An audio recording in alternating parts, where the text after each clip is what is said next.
Hello and welcome to today's presentation. Today we're going to talk about secure REST services and how to implement them using NuWave's LightWave product set. NuWave develops two different LightWave products, LightWave Server, which allows you to expose your NonStop applications as REST services, and LightWave Client, which allows you to use your NonStop applications to access REST services on other platforms. So when we talk about opening up the NonStop using REST services, it's generally a very good thing. However, it can be a two-edged sword because anything that's open also needs to be secured. And security for REST services, like any security in the IT world, is complex and probably multi-layered and does require a multifaceted approach. Security can mean different things to different users, but we believe at NuWave that security for web services and REST services needs to include at a minimum network isolation, i.e. some sort of firewall or DMZ, protection of sensitive data in transit and at rest if applicable, comprehensive authentication and authorization, access control of the administrative capabilities of the solution is very important. And of course, auditing is also an important feature of security. And we're going to talk a little bit about each of these points in today's presentation. So protection of sensitive data in transit is typically achieved in any kind of a TCP/IP, HTTP world using SSL and TLS. Now, of course, SSL itself has been deprecated in favor of TLS.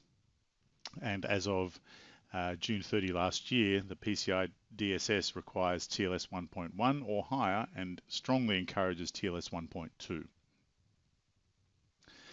Within LightWave products, the TLS support is comprehensive in both the client and server products, and that ensures that all sensitive data is protected over the wire. Additional TLS features that are implemented in the products include that LightWave Client can validate the remote server certificate to ensure it was issued by a trusted CA. LightWave Client also supports mutual authentication by providing its client certificate as required. And TLS 1.2 is supported in both products, and we have TLS 1.3 in the roadmap for later this year.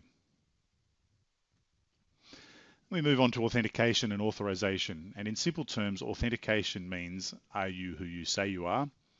And authorization means, are you allowed to access the thing that you're trying to get to? Within LightWave, the authentication in LightWave Server is achieved through its own user and group identity store, which is managed from the LightWave Server console. And any clients connecting into LightWave Server authenticate by using HTTP basic or digest authentication and providing a username and password to be authenticated. In LightWave Client, we support authentication and signing as required by AWS and Azure, and we also support the passing of username and password via HTTP basic and digest auth. Authorization in the LightWave products. So LightWave Server allows users to configure access control policies, and these can control access to specific API services based on the user that's attempting to access the service, the group, the client source IP address, or even the cause origin. So quite granular authorization capabilities in LightWave Server. In LightWave Client, of course, clients don't typically enforce authorization rules. So it's LightWave Client's responsibility merely to provide the credentials to allow authentication to occur, and then the server or the service provider would typically authorize based on the functions that were being attempted by LightWave Client. Access control, as I mentioned, is also important. We need to make sure that the administrative capabilities of the products are properly protected. And LightWave Server and LightWave Client are both administered by their own respective console user interfaces. And each console can be configured to allow specific users to have access to the console and therefore to the management of the products. Shortly, we will be doing auditing as well, and we'll talk about that in a second. So auditing provides a historical record of who did what and when. And it's obviously very important in any kind of a forensic activity if a breach was to occur. But it's also important for PCI adherence, and it can be used by enterprise tools that can give a broad view of enterprise-wide activity from not just the NonStop, but the other platforms within the enterprise, and potentially give a view to some kind of activity that might be taking place that needs some attention brought to it. So auditing is an important feature too. Auditing is underway in the LightWave products and will be released in versions 1.1 of both products before the middle of 2019.